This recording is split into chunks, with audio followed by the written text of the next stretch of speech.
Can you tell us a bit about yourself, your current job, and what you've done in the past? Sure. So,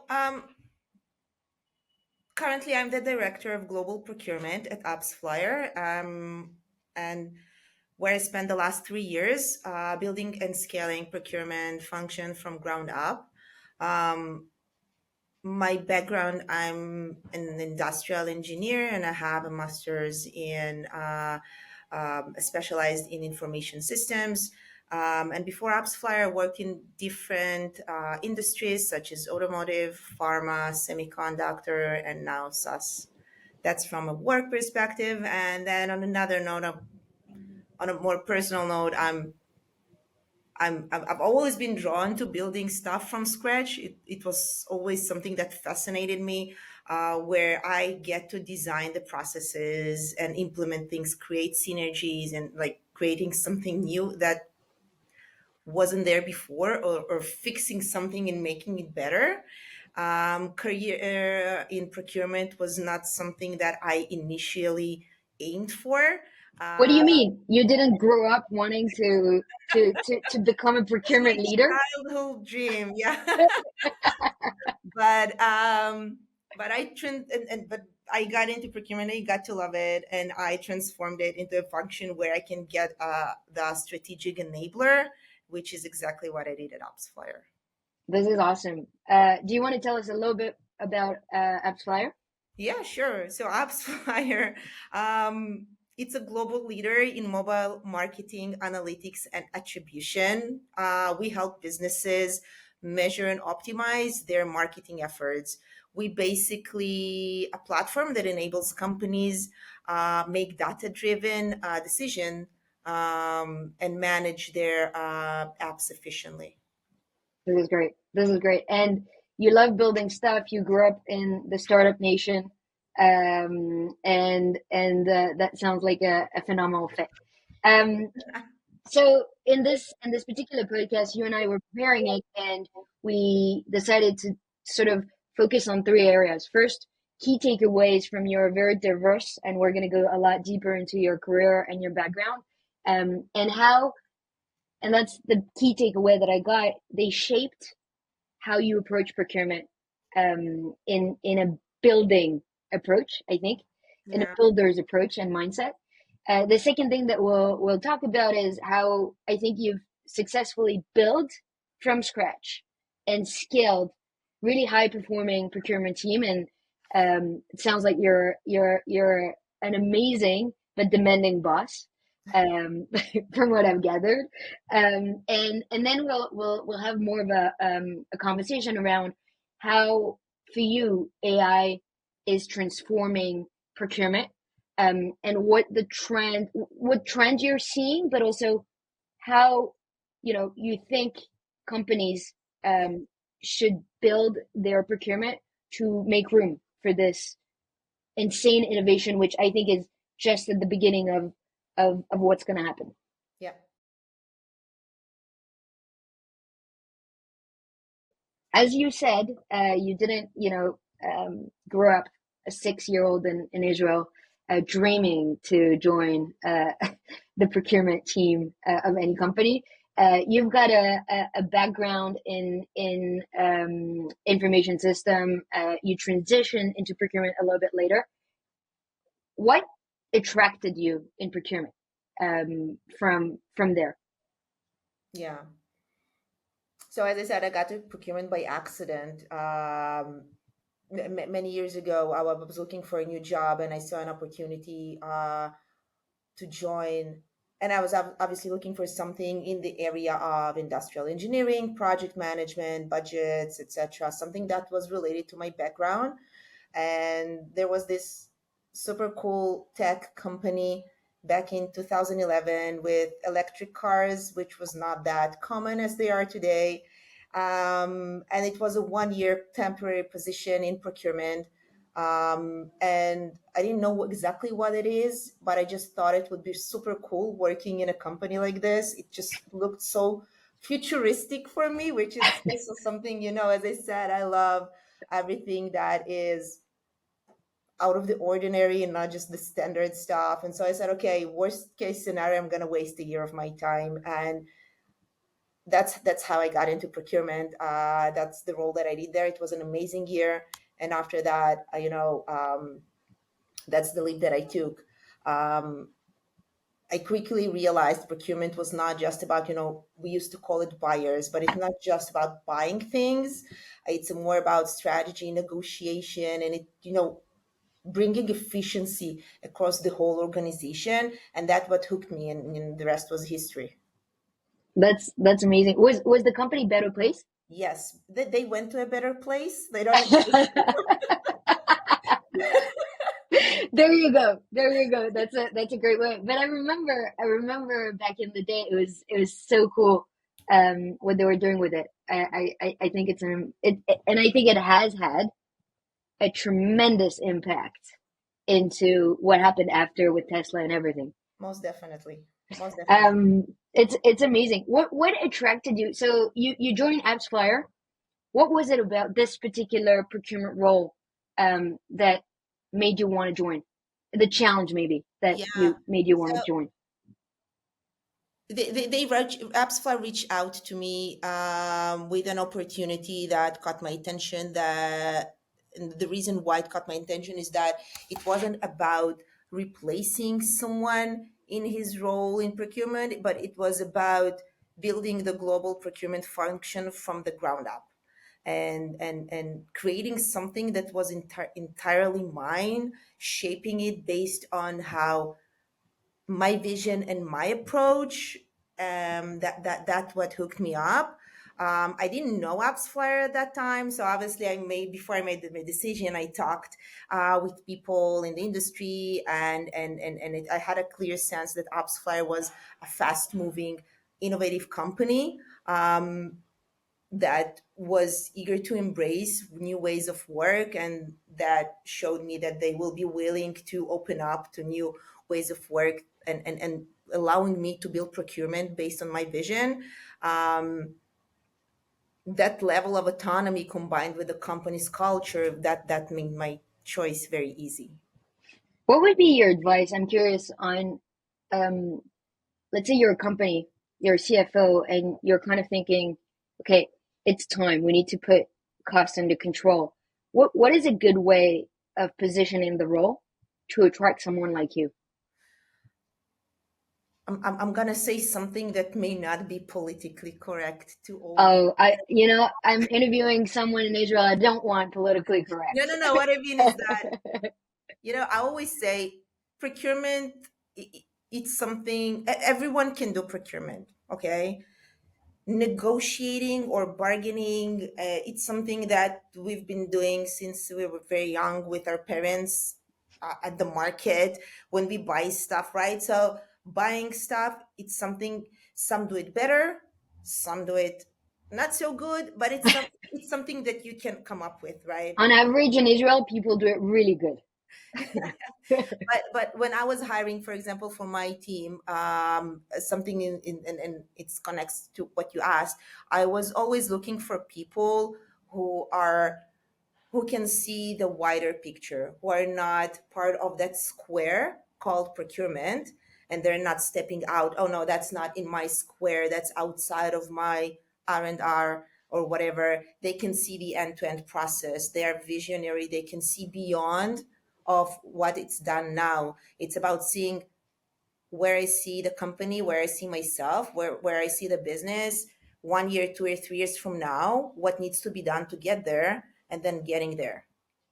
So it's almost creating, I mean, what you're saying, I think, is creating a narrative of cross-functional role Yeah, and connecting it to the broader business exactly. objective rather than, what you said a little bit before is like, we need to buy this amount of AWS and that, but not contextualizing. Definitely. It's you have to be someone who can build trust and relationships with your stakeholders, which is basically the first thing that I did.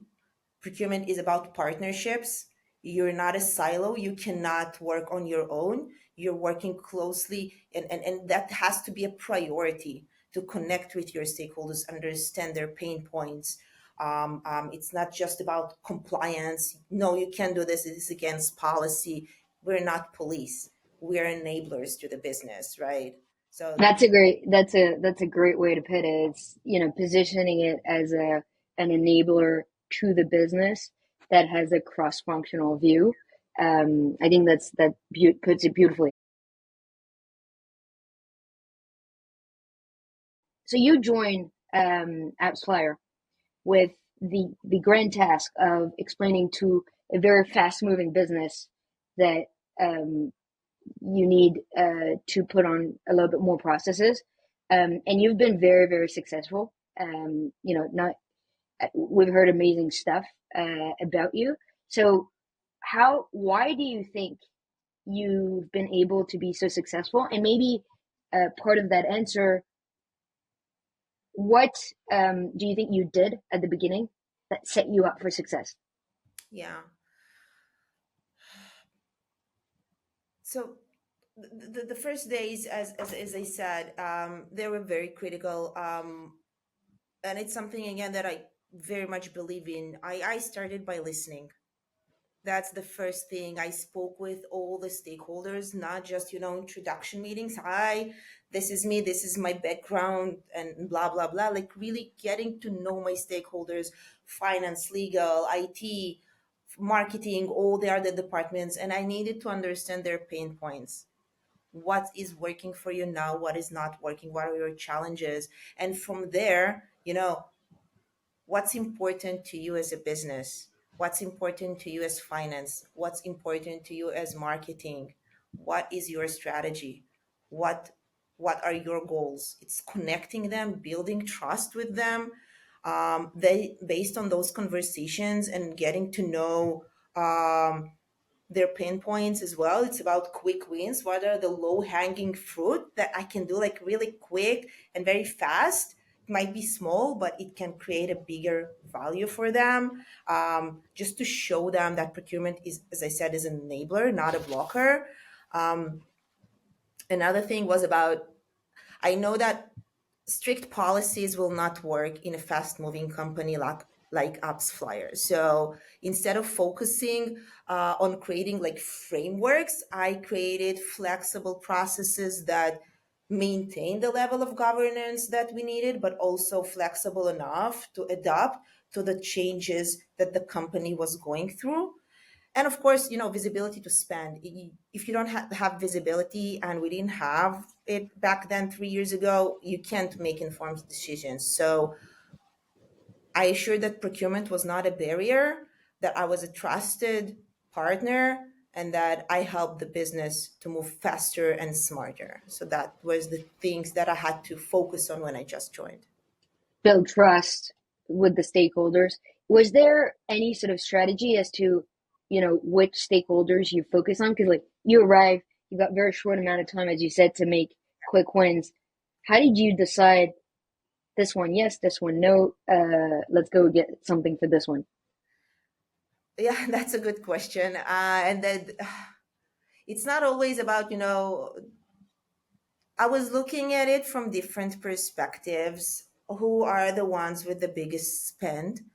Who are the ones who might be bottlenecks? For example, we had legal at one point, which is something that we had to free. Once we free that, it wasn't a big spend or something, but it blocked a lot of other A lot of things. others. Yeah, so it can be small, but the impact was big. But it also was something that might be a very large spend that we need to adjust as well. So it depended. It was about looking both from different angles. It sounds like you had sort of like the quick wins from the spend point of view. So like the big spenders, which is, sort of always engineering because of AWS or whatever cost. And then you had sort of the process quick wins of, the bottleneck of legal, for example. Yeah, yeah. So it's exactly that. So, I had to focus. My focus was in parallel on a few things. One of them was, as I said before, defining a strategy that was flexible and provided governance. But then again, it had to be flexible enough to allow the company evolve and scale. Then it was about creating spend visibility, and then it was about managing the negotiations and renewals. Because while I was still setting up my team, I didn't have a team back then, so I had to hire a team, and then, but still, I had to ensure that the business continuity, right? So I had to handle some of the bigger vendor contracts for cost optimization without fully functional team. So had to do lots of things in Multitasking. parallel, and I had to prioritize on some of things, and then building that trust again.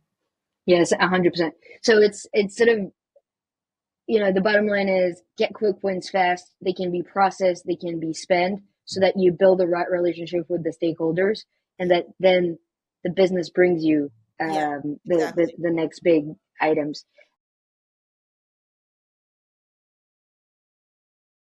How did you think, switching a little bit, there's sort of those quick wins on spend, and ultimately, at the end of the first year, you're going to be assessed a lot on that.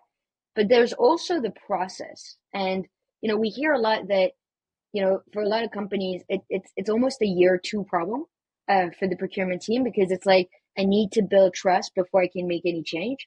How did you think about that? Yeah.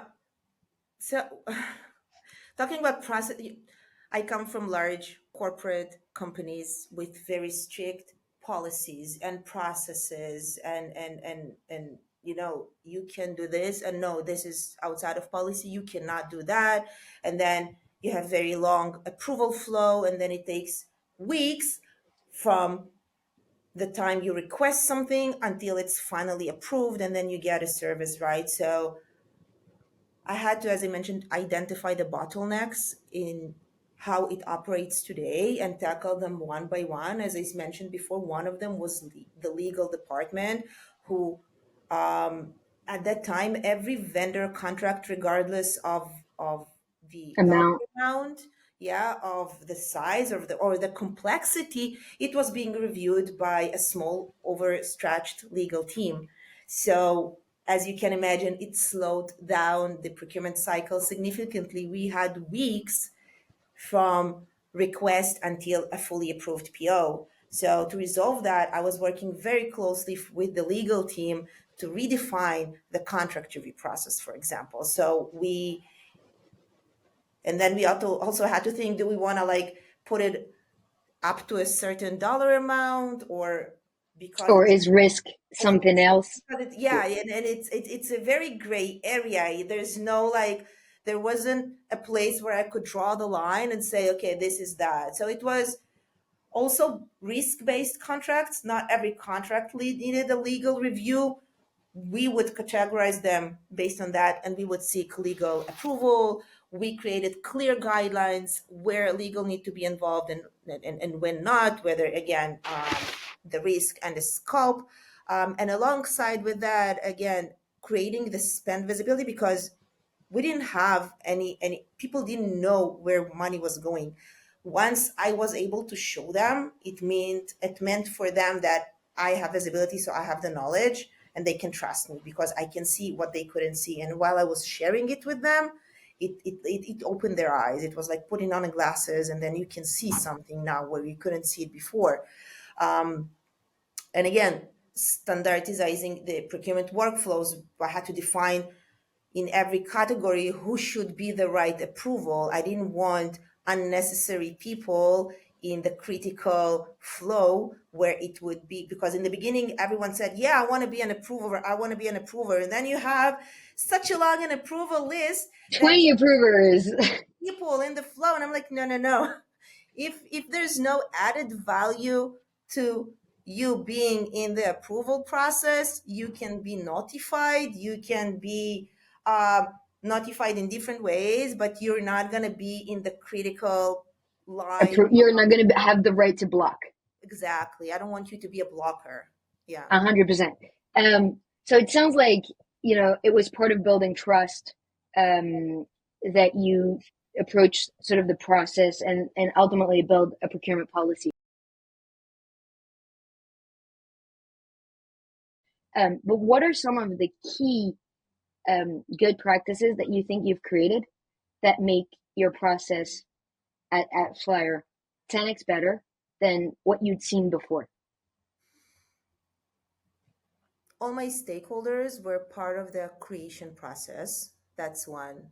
I didn't build it based on what I think is right and then just deal with it. They were all part of it.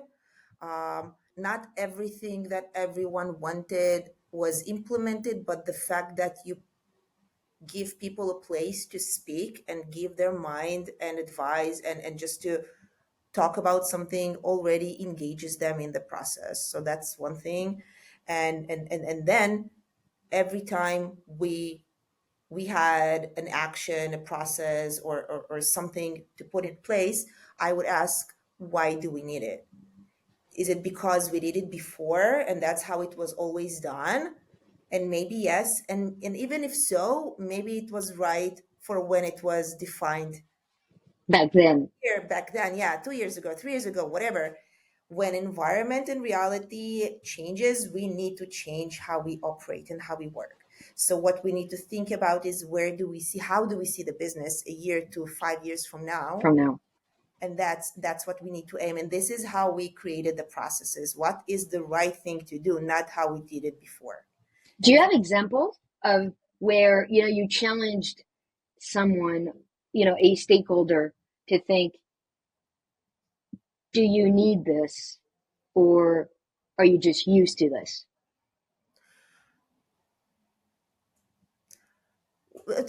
a very simple example is about people that we had in the approval flow before. So before we didn't have a procurement system. Before I joined, people just opened a task in Asana, which is task management tool. Ticketing, yeah. Yeah, just like a ticket. I need this, and then I would like tag lots of people who are, just because they're used to just tag everyone like at all, whatever. And then it would like take weeks, I'm not joking, weeks and weeks and weeks on something. And when I was creating the processes to put in place in the procurement tool, I was challenging this. Why do we need you in the process? What's your role in it? When it gets to you, what do you do with it? Do you just Yeah. look at it? Are you like a rubber stamp? Or do you actually have an action item? No, because No, I people agree. sometimes that if they're not in the approval flow, they're not important. And that's not the case. Or another example, we only had one signer, which was the CEO. And he was the only authorized signer for every document, which is, as you can imagine, we sign over 800 contracts a year. So you can imagine the bottleneck there. So what I suggest is that why do we do it like this? So we created like steps up to like $50,000. I will sign the contracts up to, I don't know, 500,000. We will have this and that. And then we approved it in the board meeting. And then we created that. So challenging everything is not about just being annoying. It's just about truly understanding why we need it. And maybe we still need it, but maybe not. Yeah, I agree. I agree. But it's interesting because it gets very political in people's Very mind. political. And it's like, oh, if you remove me, then what does it mean? Have I been demoted? And it's a bit absurd because it should be that people should be thankful for being removed from the process most of the time And if they're even not that, needed. it's about how you communicate that, because it's not about I'm removing you, period, but it's about we are optimizing the process. You will I'm still focusing you. Yeah, we're still going to have visibility. It's just going to be in a different way. I'm going to create a dashboard for you. You're going to get an automated report or email sent every week, month, whatever you decide. So you're still going to have visibility, just in a different way. yeah, I agree. I 100% agree. I think it's about making sure that people understand that a big part of it was a waste of their time. And Exactly. really, the ones they wanted to look at are a very limited set that we're now able to filter so that Definitely. they can pay more attention to it. But it's a funny, I find it's always a funny transition because it makes a lot of people very insecure.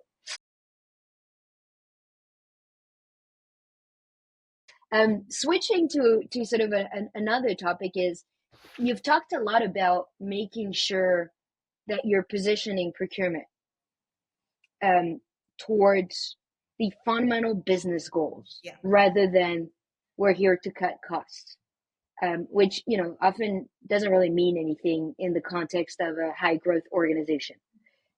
How do you make sure that the procurement team is always perceived as an, you said, enabler to the business, but that its objectives are always aligned with the business?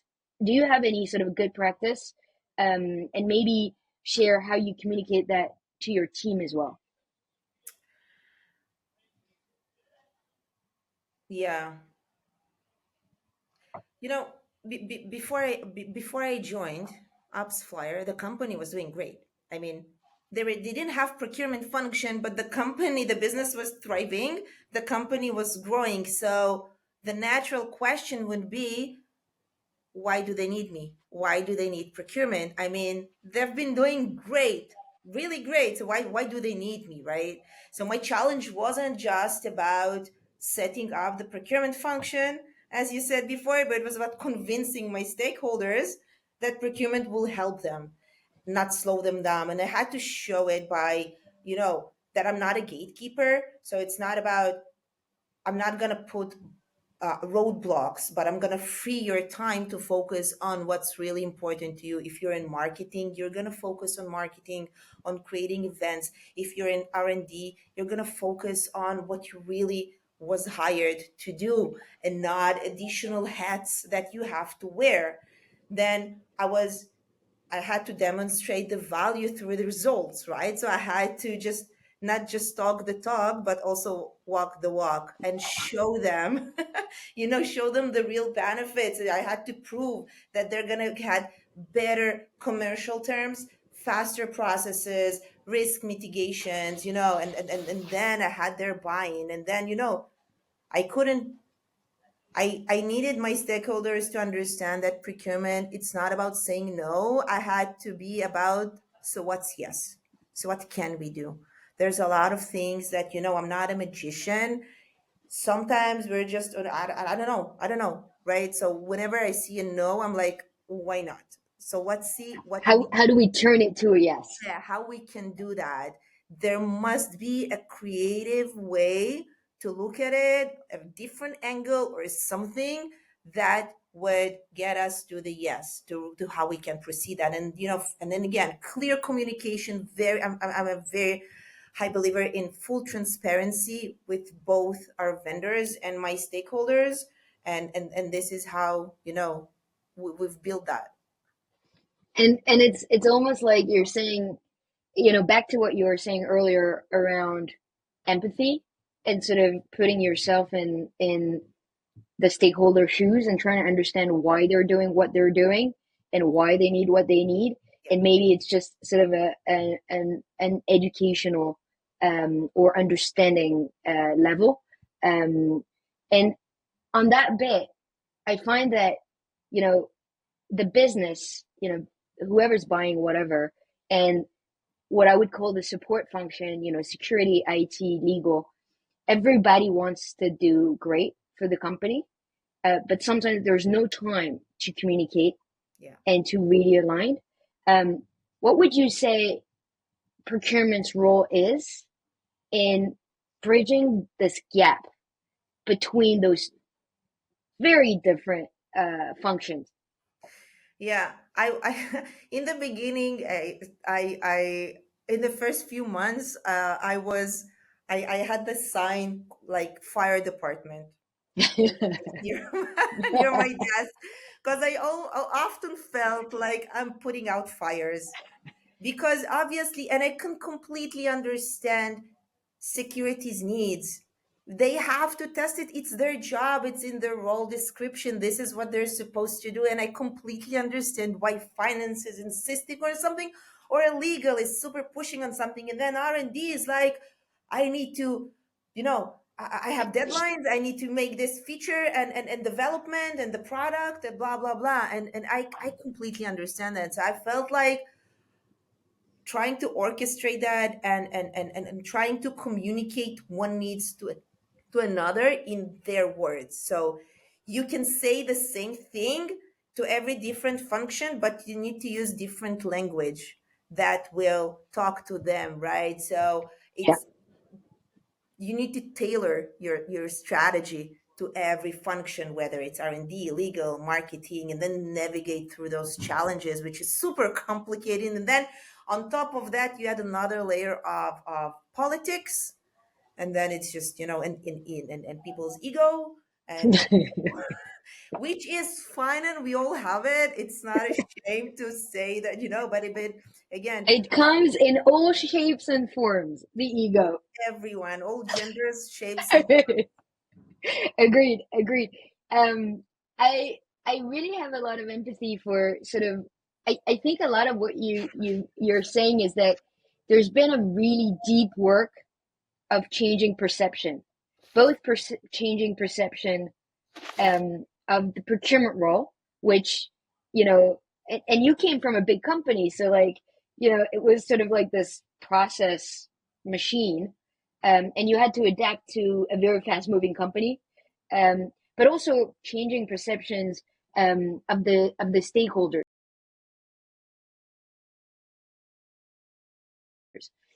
Let's say that you're looking back yeah. to your first day at Appsflyer, and you're talking to the old Irina. What is the three, pieces of advice you would give yourself? The first one would be, when you look at procurement processes and tasks, try to automate as much as possible everything that is repetitive so that the team can focus on the true strategic work. That's one. Um, Make sure that procurement is truly embedded in the very early stages of decision making, and don't just ask your business stakeholders to inform you and call you in, but also make sure that you have weekly meetings with them so that they keep you in the back of their heads. They're not doing anything on purpose. They're not keeping you in the shadow, in the darkness on purpose. They just don't remember that they need to put that. So once you create that a norm, just put yourself in there, and then you need to proactively identify the cost saving and the efficiency opportunities. Don't just react to requests. You need to manage your stakeholders, provide market insights, and make them see the additional added value that you bring to them, and you manage them, and not just them asking you to do negotiation or something. That's key, and I want to focus a little bit deeper on one particular stakeholder, which is, finance slash, in particular, accounting. There's always, we work with a lot of teams, obviously, and there's always this weird dynamic between procurement and accounting, which, they all have very different goals, and ultimately they need each other so much, that it's a dynamic that's very special. How would you describe the dynamic that you have with accounting? And how did it sort of evolve over the last couple of years? Yeah. So actually, starting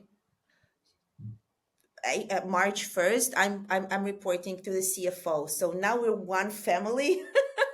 We're not separate functions, but Congratulations for the new boss. yeah, yeah, for the new boss. So now we're just one group. But yeah, you're right, because you know, whenever I think about process optimization, I don't look at procurement as a silo. I always think about the full end-to-end process, because eventually I buy, they pay.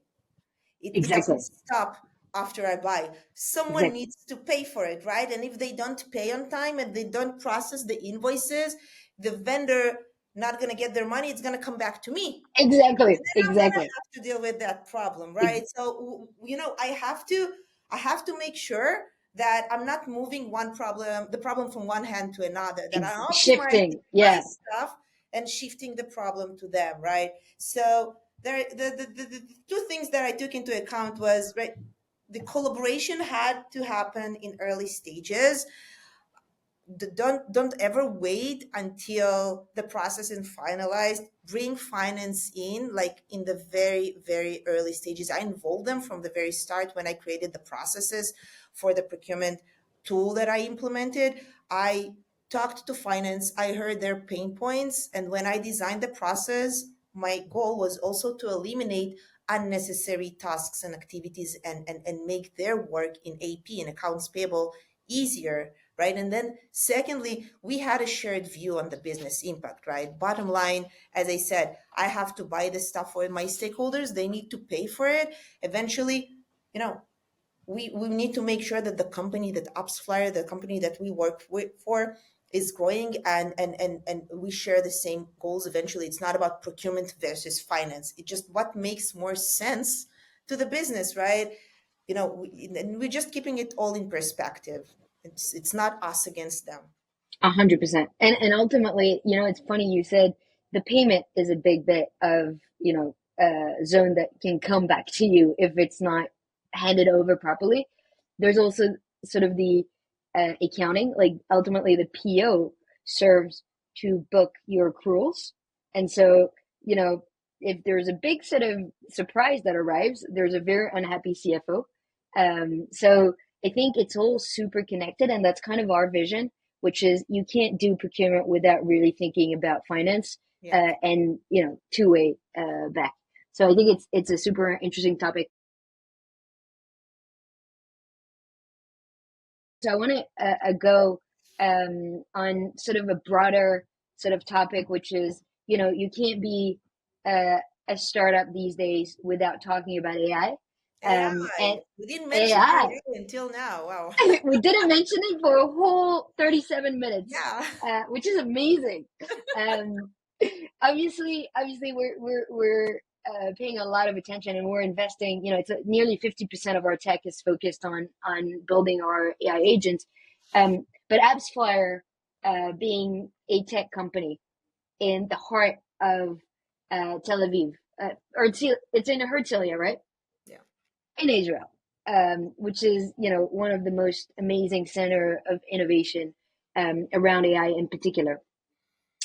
You guys are doing a lot of stuff, and we're talking about it around AI. How have you been able to leverage AI to help you as a procurement team?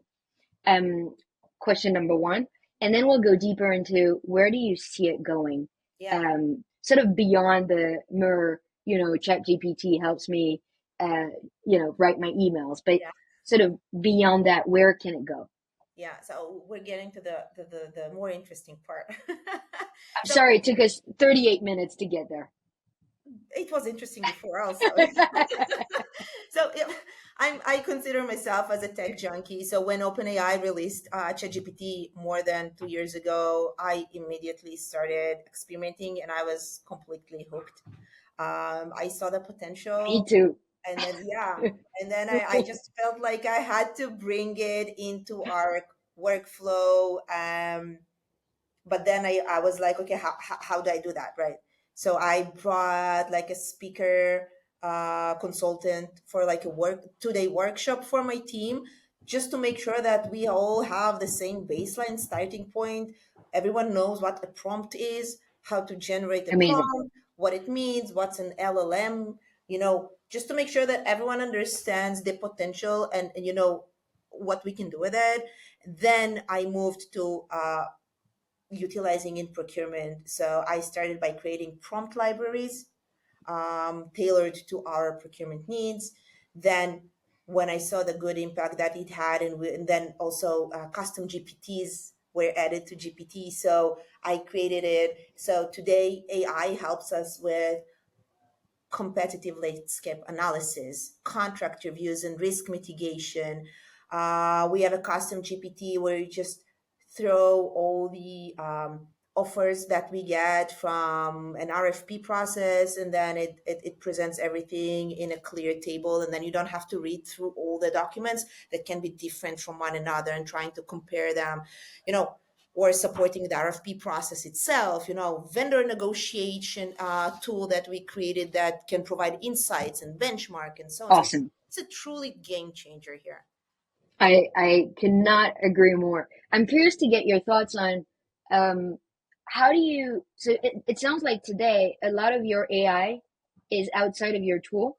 How do you bring AI and distribute AI more within your tool so that your stakeholders almost kind of have to use it? So our stakeholders use the procurement tool because every dollar that comes out of every dollar except for salaries go through our procurement tool. That is a company policy, so they have to use it. But the question is, how do we utilize it even more? And we have a corporate agreement with ChatGPT, so we have a It's a safe wild, everybody, for that's awesome. everyone. So we're now working on integrating ChatGPT with the different systems, other tools that we have, so that afterwards we can create processes to simplify the visibility of everything to everyone in the company. But for example, something that we did is as a small procurement team, we cannot touch on every dollar and we can't negotiate on everything. So we're trying to give our stakeholders tools to manage the small value transactions, the tail Long value. tail One of them, negotiation. yeah. So one of them was an AI negotiation simulator that I created in ChatGPT that they can talk with, and it will help them and give them tools on how to negotiate based on our, policy and strategy and guidelines, and it will just, teach them how to negotiate without us actually being there, for This is example. this is awesome. This is like a trip at Mahane Yehuda, but like in Chat GPT. This is great.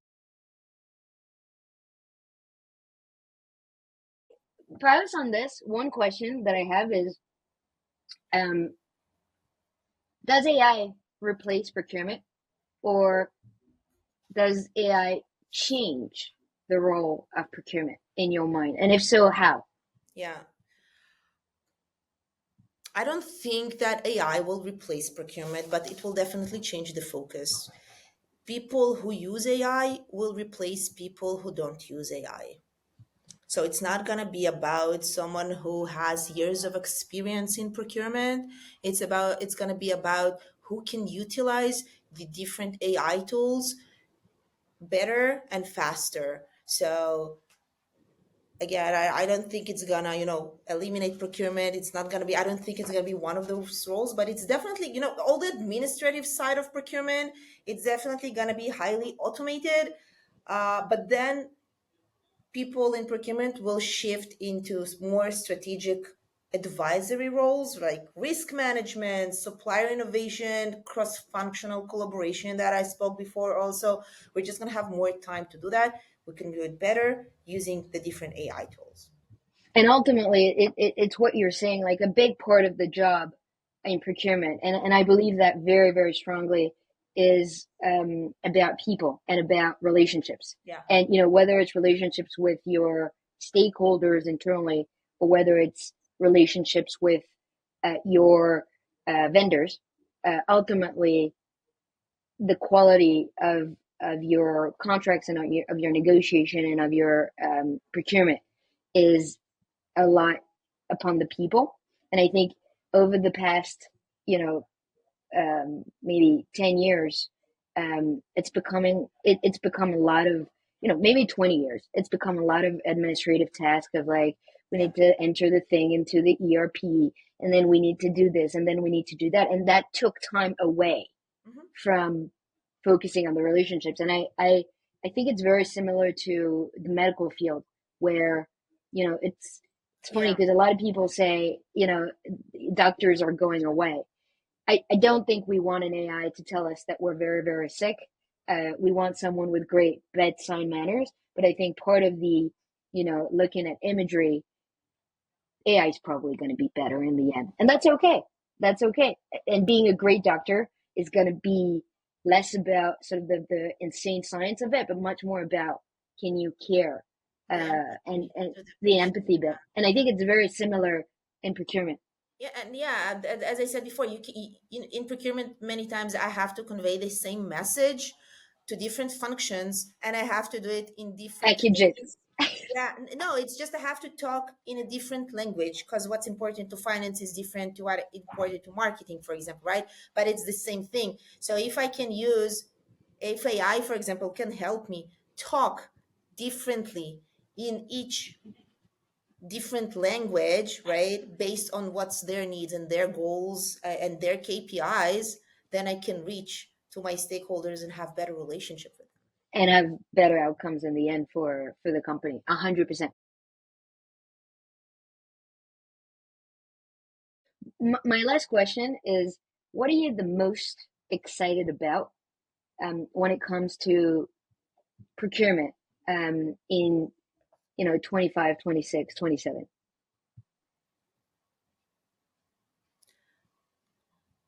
25, I think,